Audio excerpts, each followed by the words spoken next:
लोग दुख से डरते हैं, दुख आते ही वे उसे हटाने की जल्दी करते हैं।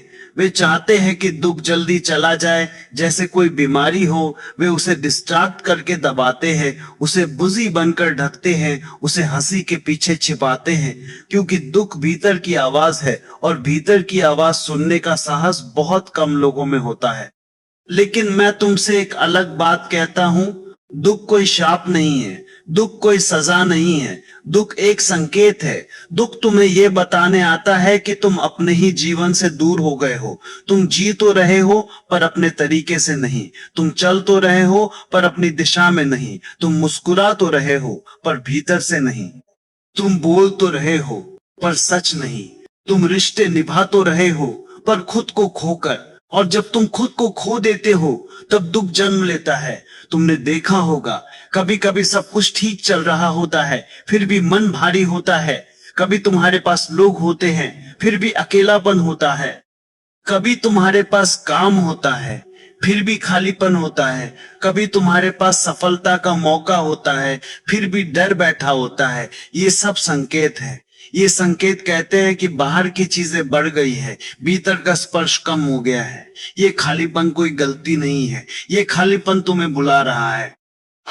यह कह रहा है कि अब बाहरी चीजों से आगे बढ़ो, अब भीतर लौटो, क्योंकि भीतर लौटे बिना कोई भी आनंद स्थायी नहीं हो सकता। बाहर की खुशियां पानी की तरह है, हाथ में आती है और बह जाती है। भीतर की शांति मिट्टी की तरह है, टिक जाती है, जीवन को आधार देती है। दुख का सबसे बड़ा कारण यह है कि तुम लंबे समय से खुद से झूठ बोलते रहे हो। तुमने अपने मन की बात दबाई है, तुमने अपनी जरूरतें टाली हैं, तुमने अपनी सीमाएं तोड़ी हैं, तुमने अपने शरीर को थकाया है, तुमने अपने मन को शोर में रखा है। तुमने अपने दिल की आवाज को बार बार कहा है अभी नहीं, और एक दिन मन कहता है बस अब नहीं, बस अब इतना अभिनय काफी है, बस अब इतना समझौता काफी है, बस अब इतना दबाव काफी है। और तब दुख आता है, जैसे दरवाजे पर खड़ा कोई सच्चा दोस्त जो मीठी बातें नहीं करता, बस सच बोलता है। तुम सोचते हो दुख केवल किसी घटना से आता है, जैसे रिश्ता टूट गया इसलिए दुख है, जैसे पैसे की चिंता है इसलिए दुख है, जैसे नौकरी नहीं मिली इसलिए दुख है। लेकिन सच ये है कि दुख अक्सर एक जीवन शैली से आता है। जब तुम्हारा जीवन तुम्हारे भीतर की सच्चाई से मेल नहीं खाता, तब दुख जन्म लेता है। तुम बाहर कुछ और बनते हो, भीतर कुछ और होते हो। तुम दिखाते कुछ और हो, महसूस कुछ और करते हो। तुम बोलते कुछ और हो, चाहते कुछ और हो। और यह अंतर धीरे धीरे मन को थका देता है। बहुत लोग कहते हैं मुझे कुछ समझ नहीं आ रहा। असल में मन ये कह रहा होता है तुमने मुझे सुना ही नहीं। तुमने अपने दुख के पहले संकेतों को नजरअंदाज किया। तुमने थकान को कॉफी से ढक दिया, तुमने अकेलेपन को स्क्रीन से ढक दिया, तुमने डर को बहाने से ढक दिया, तुमने असंतोष को व्यस्तता से ढक दिया। और जब ढकते ढकते वो भारी हो जाता है, तब दुख बनकर सामने आता है। अब एक बात समझो, दुख तब खतरनाक बनता है जब तुम उसे दबाते हो। दुख तब उपचार बनता है जब तुम उसे देखते हो। देखना मतलब लड़ना नहीं, देखना मतलब खुद को दोष देना नहीं। देखना मतलब ये स्वीकार करना कि हाँ, मैं ऐसा महसूस कर रहा हूं। क्योंकि जैसे ही तुम स्वीकार करते हो, तुम्हारा मन थोड़ा हल्का होता है। विरोध हटते ही दुख का आधा भार उतर जाता है। कई लोग दुख से इसलिए नहीं टूटते कि दुख बड़ा है, वे इसलिए टूटते हैं क्योंकि वे दुख को गलत मानते हैं, उसे छिपाते हैं, उससे शर्माते हैं। पर दुख में शर्म कैसी? दुख इंसान होने की निशानी है। जिस इंसान को कभी दुख नहीं हुआ, उसने कभी गहराई नहीं देखी। दुख तुम्हें सतह से नीचे उतरने का निमंत्रण है। दुख तुम्हें बताता है कि अब सजावट काफी है, अब सच्चाई चाहिए। अब तुम सोचते हो कि दुख का मतलब कमजोर होना है, लेकिन असल में दुख का मतलब जागना भी है। दुख ये दिखाता है कि तुम्हारे भीतर कुछ जीवित है। अगर तुम्हारे भीतर कुछ जीवित नहीं होता तो तुम्हें कुछ चुभता ही नहीं। दुख का होना बताता है कि तुम्हारी संवेदना अभी मरी नहीं, तुम अभी पत्थर नहीं बने, तुम अभी इंसान हो। और इंसान होना ही पहला कदम है भीतर लौटने का। दुख का दूसरा अर्थ है तुम्हारा विकास। जैसे शरीर में दर्द बताता है कि किसी हिस्से को ध्यान चाहिए, वैसे ही मन का दुख बताता है कि जीवन के किसी हिस्से को सत्य चाहिए। कहीं तुम गलत दिशा में चल रहे हो, कहीं तुम अपने स्वभाव के खिलाफ जी रहे हो, कहीं तुम अपने ही भीतर के बच्चे को अनसुना कर रहे हो, कहीं तुम अपने ही सपने को धोखा दे रहे हो। और यह धोखा बहुत चुपचाप होता है। तुम रोज अपने आप से कहते हो थोड़ा और सह लेते हैं, सब ठीक हो जाएगा, अभी समय नहीं है, अभी मौका नहीं है। लेकिन अभी जीवन का सबसे बड़ा बहाना है, क्योंकि जीवन हमेशा अभी में होता है। जो काम तुम्हें सच में करना है वह अभी से ही शुरू होता है। इसलिए दुख का एक बड़ा संदेश यह है कि तुम टालना बंद करो। तुम अपने मन से ये मत कहो कल देखेंगे, क्योंकि कल कोई वादा नहीं है, कल एक भ्रम है, सच्चाई अभी है। अब मैं तुम्हें एक छोटी सी कसौटी देता हूं। जब भी दुख आए अपने आप से 3 सवाल पूछना। पहला सवाल, मैं इस दुख से भाग क्यों रहा हूं? क्योंकि भागने का मतलब है मैं खुद को नहीं देखना चाहता। दूसरा सवाल, मेरी कौन सी जरूरत अनदेखी हो रही है? शायद आराम, शायद सम्मान, शायद प्यार, शायद सच्चाई, शायद स्वतंत्रता। तीसरा सवाल, मैं किस चीज के लिए अपने अंदर नहीं खड़ा हो रहा? किस बाउंड्री को मैं तोड़ रहा हूं? किसके लिए मैं खुद को छोटा कर रहा हूं? इन सवालों के उत्तर तुम्हें धीरे धीरे मिलेंगे, पर उत्तर तभी मिलेंगे जब तुम ईमानदार रहोगे। और ईमानदारी का मतलब ये नहीं कि तुम खुद को कठोरता से जज करो। ईमानदारी का मतलब है खुद को प्रेम से देखो। आज तुम अपने ही भीतर सबसे कठोर इंसान बने बैठे हो। तुम अपने आप को ऐसी बातें कहते हो जो तुम अपने दुश्मन को भी नहीं कहते। तुम कहते हो मुझसे नहीं होगा, मैं ही गलत हूं, मैं कमजोर हूं, मैं बेकार हूं। ये शब्द तुम्हारे दुख को और बढ़ाते हैं। दुख कम करना है तो तुम्हें अपने शब्द बदलने होंगे। दुख को समझना है तो तुम्हें अपने भीतर का रवैया बदलना होगा। तुम खुद के साथ वैसा बनो जैसा तुम किसी प्रिय व्यक्ति के साथ बनते हो, समझदार, नरम, उपस्थित। अब तुम पूछोगे तो दुख आए तो क्या करे? दुख आए तो पहले उसे नाम दो। यह डर है, यह अकेलापन है, यह थकान है, यह हताशा है, यह क्रोध है। नाम देने से मन साफ होता है, क्योंकि बिना नाम के भावना धुंध बन जाती है और धुंध में तुम भटकते हो। फिर उसे जगा दो। मतलब ये नहीं कि तुम उसी में डूब जाओ, मतलब ये कि तुम उसे दबाओ नहीं। तुम उसे देखो जैसे कोई लहर आती है और चली जाती है। लहर आती है पर समुद्र बना रहता है। तुम समुद्र हो, भावनाएं लहरें हैं। और यह समझते ही तुम विटनेस बनना शुरू करते हो। विटनेस मतलब देखने वाला। जो देखता है वह फंसता नहीं, जो देखता है वह बच जाता है, वह सीख जाता है, वह सीख जाता है। दुख तुम्हें एक और चीज सिखाता है, तुम्हारा सच। तुम्हारा सच ये नहीं कि तुम हमेशा खुश रहो, तुम्हारा सच ये है कि तुम जीवित हो। कभी हंसी, कभी आंसू, कभी डर, कभी साहस। जीवन रंगों का मिश्रण है। जो इंसान सिर्फ सफेद चाहता है वो जीवन को समझता नहीं। जीवन में काला भी है और उसी काले से गहराई आती है। अब एक अंतिम बात, तुम्हारे पास 2 रास्ते हैं। पहला रास्ता, दुख से भागो, अपनी जिंदगी को डिस्ट्रैक्शन बनाओ, हर दिन खुद को बुझी करके अपने ही भीतर से दूर रहो और धीरे धीरे खाली हो जाओ। दूसरा रास्ता, दुख को समझो, अपने भीतर उतरो, अपने जीवन की दिशा देखो और धीरे धीरे बदलो। एक छोटा कदम, फिर दूसरा, एक छोटा सच, फिर दूसरा, एक छोटा अनुशासन, फिर दूसरा। और तब तुम्हें पता चलेगा कि दुख तुम्हें गिराने नहीं आया था, दुख तुम्हें जगाने आया था। जिस दिन तुम दुख को संदेश की तरह सुन लेते हो, उस दिन दुख अपना काम पूरा कर देता है। फिर दुख तुम्हें सताता नहीं, फिर दुख तुम्हें तराशता है। जैसे आग सोने को शुद्ध करती है, वैसे ही दुख तुम्हारी चेतना को साफ करता है। इसलिए दुख से मत डरना, दुख को समझना, दुख के पार देखना, क्योंकि दुख के पार ही शांति छुपी होती है और शांति के पार ही असली जीवन। दुख के साथ अक्सर एक चीज आती है, डर। डर भविष्य का, डर असफलता का, डर लोगों की राय का, डर अकेले रह जाने का, और डर के साथ आता है ओवर थिंकिंग। ओवर थिंकिंग मन की सबसे चालाक बीमारी है। ये तुम्हें काम करने नहीं देती, बस सोचने देती है। ये तुम्हें आगे नहीं बढ़ने देती, बस कल्पना में लड़वाती है। ये तुम्हें वर्तमान से काट देती है और तुम्हें क्या होगा में फंसा देती है। तुम्हारा मन सुरक्षा ढूंढता है। मन कहता है सुरक्षित रहो, मन कहता है जोखिम मत लो, मन कहता है पहले सब तय कर लो फिर कदम उठाना। पर जीवन पहले तय नहीं होता, जीवन चलता है, जीवन बहता है। और जो बहाव के साथ चलना सीख लेता है वही भीतर से शांत होता है। मन की समस्या यह है कि वह नियंत्रण चाहता है।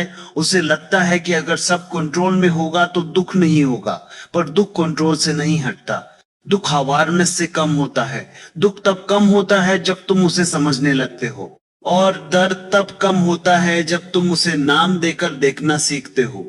ओवर थिंकिंग का मूल कारण क्या है? ओवर थिंकिंग का मूल कारण है अनिश्चितता से डर। मन अनिश्चितता सह नहीं पाता। मन चाहता है कि उसे जवाब मिल जाए। मन चाहता है कि भविष्य साफ हो जाए।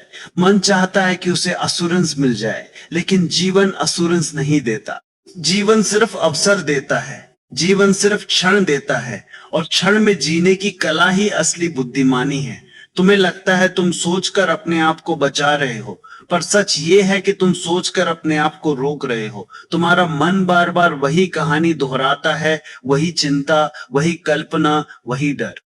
और तुम सोचते हो कि शायद अगले विचार से समाधान मिल जाएगा, लेकिन समाधान विचारों के जाल में नहीं मिलता, समाधान एक्शन में मिलता है। दिमाग की एक आदत समझो, जब दिमाग डरता है वो तुम्हें दो रास्ते दिखाता है, या तो भागो या तो लड़ो। लेकिन जीवन में एक तीसरा रास्ता भी है। देखो, देखना मतलब विटनेस बनना, देखना मतलब मन को पकड़ना, देखना मतलब मन की चाल को पहचानना। जब तुम विटनेस बनते हो तुम खुद को मन से अलग देख पाते हो। तुम जानते हो कि मैं डर नहीं हूं, मैं चिंता नहीं हूं, मैं ओवर थिंकिंग नहीं हूं, मैं वो हूं जो इन सब को देख रहा है। और देखने वाले के भीतर हमेशा शांति का बीज होता है।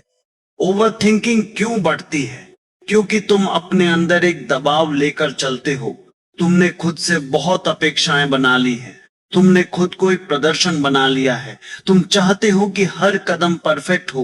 तुम चाहते हो कि हर फैसला सही हो। तुम चाहते हो कि कोई गलती ना हो, और ये चाह ही तुम्हें थका देती है। परफेक्ट होना जीवन नहीं है। परफेक्ट होना ईगो की मांग है।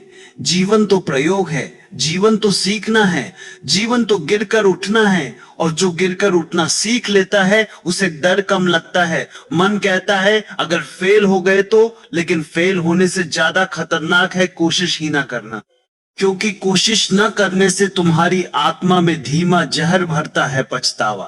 पछतावा कहता है काश मैंने किया होता, और यह काश जीवन की सबसे भारी सजा है। मन का एक और खेल है लोग क्या कहेंगे। यह खेल बहुत पुराना है, और यह खेल मनुष्य को गुलाम बनाता है। जब तुम लोग क्या कहेंगे में जीते हो, तुम अपनी जिंदगी नहीं जीते, तुम समाज का स्क्रिप्ट निभाते हो। और समाज का स्क्रिप्ट तुम्हें कभी संतुष्टि नहीं देता, क्योंकि संतुष्टि तब आती है जब तुम अपना सच जीते हो। लोगों की राय बदलती रहती है। आज वे तारीफ करेंगे, कल वे भूल जाएंगे। आज वे साथ होंगे, कल वे व्यस्त हो जाएंगे। आज वे प्रेरित होंगे, कल वे तुलना करेंगे। और तुम अगर उनके शब्दों पर टिके हो तो तुम्हारी शांति हर दिन टूटेगी। इसलिए एक बात सीखो, लोग तुम्हारे बारे में क्या सोचते हैं ये उनका संसार है। तुम अपने बारे में क्या सोचते हो ये तुम्हारा संसार है। और तुम्हारा संसार तुम्हारे नियंत्रण में है अगर तुम जागरूक हो। ओवर थिंकिंग का एक बड़ा कारण यह भी है कि तुम अपने मन को हर वक्त इनपुट देते रहते हो। फोन, सोशल मीडिया, खबरें, लोगों की बातें, तुलना, रील्स, वीडियो। मन को चुप रहने का अवसर नहीं मिलता। जब मन चुप नहीं होता तो वो साफ नहीं होता, और जब मन साफ नहीं होता तो हर छोटी बात बड़ी लगने लगती है। इसलिए तुम्हें अपने मन के लिए साइलेंस बनाना होगा। साइलेंस का मतलब शब्दों का अभाव नहीं, साइलेंस का मतलब है अनावश्यक शोर का बंद होना। कुछ समय ऐसा जहां तुम सिर्फ अपने साथ हो, जहां तुम साबित नहीं कर रहे, जहां तुम किसी को प्रभावित नहीं कर रहे। जहां तुम किसी से तुलना नहीं कर रहे, जहां तुम बस अपने होने को महसूस कर रहे। अब बात करते हैं एक्शन की। ओवरथिंकिंग को तोड़ने का एकमात्र तरीका है छोटा एक्शन। मन तुम्हें कहेगा पूरा प्लान बनाओ, तुम कहो मैं आज सिर्फ एक छोटा कदम उठाऊंगा। मन कहेगा अभी मूड नहीं है, तुम कहो मैं मूड का इंतजार नहीं करूंगा। मन कहेगा अभी एनर्जी नहीं है, तुम कहो मैं शुरुआत करूंगा, एनर्जी रास्ते में आएगी। यह जीवन का नियम है, एनर्जी मोशन से आती है। मोटिवेशन एक्शन के बाद आता है। जो लोग मोटिवेशन का इंतजार करते हैं वे अटक जाते हैं, जो लोग एक्शन करते हैं वे बदल जाते हैं। अब डर के साथ एक और चीज आती है, आत्मसंदेह। तुम सोचते हो मैं एनफ नहीं हूं, मेरे पास स्किल्स नहीं है, मैं कमजोर हूं, मैं पीछे हूं। यह आवाज तुम्हारी नहीं है, यह कंडीशनिंग है, यह बचपन से जमा हुई बातें हैं, यह समाज का जहर है। तुम्हें अपने भीतर इस आवाज को पहचानना होगा। जब यह आवाज आए तुम उसे सच मत मानना, तुम उससे कहो तुम सिर्फ एक विचार हो, तुम सत्य नहीं हो। फिर तुम अपने काम पर लौट आओ। काम ही तुम्हारे भीतर सेल्फ ट्रस्ट पैदा करेगा। सेल्फ ट्रस्ट ही डर का अंत है। अब एक बहुत प्रैक्टिकल अभ्यास। जब भी तुम्हें चिंता हो 3 चीजें करो। पहली, उस चिंता को लिख दो कागज पर। मन के बाहर लिखने से विचार कमजोर हो जाते हैं क्योंकि वे अब अंदर घूमते नहीं। दूसरी, उस चिंता के लिए एक छोटा एक्शन तय करो, बहुत छोटा, एक फोन कॉल, एक ईमेल, एक पन्ना पढ़ना, 10 मिनट का काम, क्योंकि एक्शन चिंता को काट देता है। तीसरी, अपने शरीर को शांत करो, सांस पर ध्यान दो, धीरे धीरे सांस लो, क्योंकि शरीर शांत होगा तो मन शांत होगा। मन और शरीर अलग नहीं है। यहाँ एक गहरी बात भी समझो, तुम्हारा मन अगर बहुत तेज चल रहा है तो इसका मतलब है कि तुम वर्तमान से दूर हो। वर्तमान में मन उतना नहीं दौड़ता। वर्तमान में केवल देखना होता है, केवल होना होता है, केवल सांस होती है। डर भविष्य का होता है, दुख अक्सर अतीत का होता है और शांति अभी की होती है। इसलिए अभी में लौटना सीखो, बार बार लौटना, भटक जाओ तो भी लौटना। यही साधना है, यही जागरण है। और अंत में एक बात याद रखो, तुम्हारे जीवन का उद्देश्य डर से बचना नहीं है, तुम्हारे जीवन का उद्देश्य जागना है। डर आएगा पर तुम उससे बड़े हो, विचार आएंगे पर तुम उनसे अलग हो, अनिश्चितता आएगी पर तुम उससे टूटोगे नहीं। जब तुम ये समझ लेते हो, ओवर थिंकिंग धीमी होने लगती है, मन का शोर कम होने लगता है और तुम्हारे भीतर एक शांत शक्ति पैदा होती है। वही शक्ति तुम्हें आगे बढ़ाती है, वही शक्ति तुम्हें भीतर से स्थिर बनाती है, वही शक्ति तुम्हें दुख के पार ले जाती है। अब तक तुमने समझा कि दुख क्या संदेश देता है और डर व ओवरथिंकिंग कैसे मन को जाल में फंसाते हैं। अब सबसे महत्वपूर्ण प्रश्न ये है कि जीवन बदले कैसे, क्योंकि समझ तभी सार्थक है जब वो तुम्हें बदल दे। और बदलाव का अर्थ ये नहीं कि तुम अचानक कोई नए इंसान बन जाओ। बदलाव का अर्थ है कि तुम रोज थोड़ा थोड़ा अपने केंद्र की ओर लौटो, रोज थोड़ा थोड़ा अपने जीवन को साफ करो, रोज थोड़ा थोड़ा अपनी ऊर्जा को सही दिशा दो। खुशी का मतलब उछलना नहीं है, खुशी का मतलब शोर करना नहीं है, खुशी का मतलब दिखाना नहीं है, खुशी का मतलब है भीतर एक स्थिरता। खुशी का मतलब है सुबह उठकर मन का हल्का होना। खुशी का मतलब है अपने काम में अर्थ महसूस करना। खुशी का मतलब है अपने रिश्तों में सांस महसूस करना। खुशी का मतलब है खुद के साथ ठीक होना। लेकिन लोग खुशी को एक घटना बना देते हैं। आज कुछ अच्छा हुआ तो खुश, कल कुछ बुरा हुआ तो दुखी। ये झूला है। यह जीवन नहीं, प्रतिक्रिया है। जीवन तब शुरू होता है जब तुम प्रतिक्रिया से ऊपर उठ जाते हो। जीवन तब शुरू होता है जब तुम्हारे भीतर एक गहराई बन जाती है जहां बाहर की हवा कम असर करती है। स्थायी खुशी का पहला नियम है, खुशी को इवेंट मत बनाओ, खुशी को अभ्यास बनाओ। अभ्यास का मतलब क्या है? अभ्यास का मतलब है रोज का छोटा अनुशासन, रोज का छोटा सच, रोज का छोटा सुधार, रोज का छोटा चुनाव जो तुम्हें बेहतर दिशा में ले जाए। तुम्हारा मन हमेशा कहेगा कल से करेंगे, लेकिन कल से जीवन नहीं बदलता। जीवन बदलता है आज से, और आज से भी नहीं, अभी से। अभी का एक छोटा निर्णय तुम्हारे पूरे जीवन की दिशा बदल सकता है। अब समझो स्थायी खुशी की जड़ कहाँ होती है। स्थायी खुशी की जड़ होती है सेल्फ रिस्पेक्ट में। सेल्फ रिस्पेक्ट का मतलब घमंड नहीं है। सेल्फ रिस्पेक्ट का मतलब है अपने साथ ईमानदारी। सेल्फ रिस्पेक्ट का मतलब है अपने आप से किए वादे निभाना। सेल्फ रिस्पेक्ट का मतलब है अपने मन को बिना जरूरत के गिरने ना देना। सेल्फ रिस्पेक्ट का मतलब है अपनी सीमाएं रखना। जो व्यक्ति खुद की सीमाएं नहीं रखता वह दुनिया की सीमाओं में बंद हो जाता है।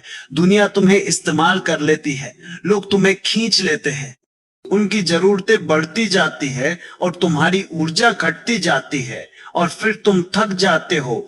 थका हुआ इंसान खुश नहीं रह सकता। थका हुआ इंसान बस निभाता है। इसलिए खुशी टिकाने के लिए पहला काम है बाउंड्रीज। हर किसी को एक्सेस मत दो, हर किसी को जवाब मत दो, हर किसी की सलाह को भीतर मत उतारो, हर किसी की ऊर्जा को अपने ऊपर मत चढ़ाओ।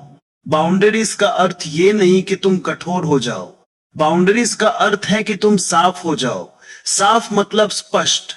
स्पष्ट मतलब ये जानना कि तुम्हारे लिए क्या सही है और क्या गलत। अब दूसरा नियम है अपनी ऊर्जा की रक्षा। ऊर्जा शब्द सुनने में आध्यात्मिक लगता है, लेकिन ये बहुत प्रैक्टिकल है। ऊर्जा का मतलब है तुम्हारी क्षमता। ऊर्जा का मतलब है तुम्हारा मनोबल। ऊर्जा का मतलब है तुम्हारी अटेंशन। और अटेंशन आज के समय में सबसे कीमती चीज है। जो तुम्हारी अटेंशन खा रहा है वो तुम्हारी जिंदगी खा रहा है। फोन, सोशल मीडिया, तुलना, लगातार बातचीत, लोगों की ड्रामा, पुरानी यादें, भविष्य की चिंताएं, ये सब तुम्हारी अटेंशन के चोर हैं। तुम सुबह उठते हो और अपना दिन दूसरों को दे देते हो। फिर रात को तुम थके हुए होते हो और कहते हो मेरे पास समय नहीं था। समय नहीं था नहीं, समय लूट गया, ध्यान लूट गया, ऊर्जा लूट गई। इसलिए खुशी टिकाने का दूसरा नियम है अपने दिन की शुरुआत अपनी एनर्जी से करो, दुनिया की एनर्जी से नहीं। सुबह उठते ही फोन मत देखो, सुबह उठते ही खबरें मत देखो, सुबह उठते ही दूसरों के मैसेजेस मत पढ़ो, क्योंकि ये तुम्हारे मन पर तुरंत शोर डाल देता है। तुम्हारा मन बिना तैयार हुए भीड़ में चला जाता है और भीड़ में मन अपना केंद्र खो देता है। सुबह के कुछ मिनट अपने लिए रखो, अपने भीतर उतरने के लिए, अपने शरीर को महसूस करने के लिए, अपने मन को देखने के लिए और अपने दिन को दिशा देने के लिए। अब तीसरा नियम है गुप्त साधना। ये वो बात है जो बहुत कम लोग समझते हैं। लोग अपनी खुशी को बहुत जल्दी शेयर कर देते हैं। लोग अपनी योजनाओं को बहुत जल्दी अनाउंस कर देते हैं और फिर वे कहते हैं नजर लग गई। कभी कभी नजर का मतलब सच में दूसरों का भाव भी हो सकता है, लेकिन नजर का सबसे बड़ा अर्थ यह है कि तुमने अपनी नाजुक शुरुआत को टू मच एक्सपोजर दे दिया। जो चीज अभी पनप रही है उसे शांति चाहिए। जैसे पौधे को शुरुआत में छाया चाहिए, जैसे बच्चे को शुरुआत में सुरक्षा चाहिए, वैसे ही नए लक्ष्य को शुरुआत में गोपनीयता चाहिए। गोपनीयता डर नहीं है, गोपनीयता डर नहीं है, गोपनीयता प्रोटेक्शन है। क्योंकि हर व्यक्ति तुम्हारी दिशा नहीं समझ सकता और जो नहीं समझता वह अनजाने में तुम्हें रोक सकता है। उसके शब्द तुम्हारे भीतर डाउट डाल सकते हैं, उसकी सलाह तुम्हें भटका सकती है, उसका मजाक तुम्हें छोटा कर सकता है। इसलिए अपना काम चुपचाप करो। पहले 30 दिन कुछ भी अनाउंस मत करो, बस काम करो, बस अभ्यास करो, बस खुद को साबित करो। क्योंकि असली प्रमाण दूसरों के लिए नहीं तुम्हारे लिए होता है। यहाँ एक गहरी सच्चाई है। जब तुम अपनी योजना बोल देते हो तुम्हारे मन को लगता है कि कुछ हो गया और मन जल्दी संतुष्ट हो जाता है। बोलने से तुम्हें थोड़ी राहत मिलती है, थोड़ी तारीफ मिलती है, थोड़ी पहचान मिलती है और फिर तुम्हारी मेहनत धीमी हो जाती है।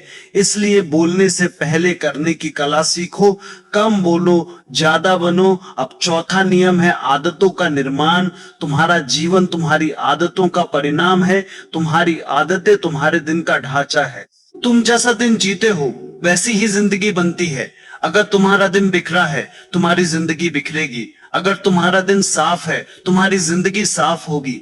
अगर तुम्हारा दिन शांत है तुम्हारी जिंदगी शांत होगी। खुशी टिकाने के लिए कुछ आदतें जरूरी हैं।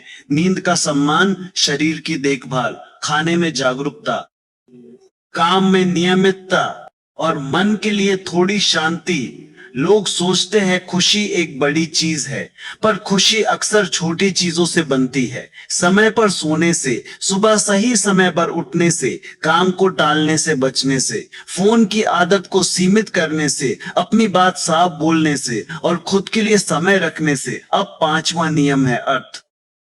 बिना अर्थ के तुम जो भी करोगे वह कुछ समय बाद खाली लगेगा। अगर तुम सिर्फ पैसे के लिए जी रहे हो तो मन एक दिन थक जाएगा। अगर तुम सिर्फ दिखावे के लिए जी रहे हो तो मन एक दिन टूट जाएगा। अगर तुम सिर्फ दूसरों को खुश करने के लिए जी रहे हो तो मन एक दिन रो पड़ेगा। अर्थ का मतलब है जिस काम में तुम्हारा दिल शामिल हो। अर्थ का मतलब है तुम्हारी ऊर्जा जिस काम में बढ़ती हो। अर्थ का मतलब है तुम्हें यह महसूस हो कि तुम सही जगह हो। और सही जगह का एहसास तब आता है जब तुम अपनी जिंदगी को दूसरों की नहीं, अपनी प्रकृति की भाषा में जीते हो। तुम्हें खुद से पूछना होगा, मैं किस काम में सच में खिलता हूं? मैं किस बात से सच में जुड़ता हूं? मैं किस चीज को करते हुए खुद को जीवित महसूस करता हूं? इन सवालों के उत्तर ही तुम्हारी दिशा बनते हैं। और दिशा होते ही मन शांत होता है, क्योंकि मन का शोर अक्सर दिशा की कमी से पैदा होता है। अब अंत में मैं तुम्हें एक सरल सूत्र देता हूं। तुम्हारी जिंदगी का आधार अगर बाहर है तो तुम हिलते रहोगे। तुम्हारी जिंदगी का आधार अगर भीतर है तो तुम स्थिर रहोगे। और भीतर का आधार बनता है इन चीजों से: मौन, अनुशासन, सीमाएं, अभ्यास और अर्थ। इन 5 चीजों को धीरे धीरे अपने जीवन में उतारो। आज एक चीज चुनो, बस एक। बहुत बड़ा बदलाव मत करो, छोटा बदलाव करो, लेकिन रोज करो, क्योंकि रोज का छोटा बदलाव ही एक दिन बड़ा जीवन बनाता है। और जिस दिन तुम्हारी खुशी अभ्यास बन जाती है, उस दिन तुम्हें उसे साबित करने की जरूरत नहीं होती। उस दिन तुम्हें उसे दिखाने की जरूरत नहीं होती। उस दिन तुम्हें उसे अनाउंस करने की जरूरत नहीं होती, क्योंकि तब खुशी तुम्हारे होने का तरीका बन जाती है। तब दुख आता भी है तो तुम्हें तोड़ नहीं पाता। तब डर आता भी है तो तुम्हें रोक नहीं पाता। तब लोग कुछ भी कहें, तुम्हारा केंद्र नहीं हिलता। और यही असली खुशी है, यही स्थायी आनंद है, यही जागरण है।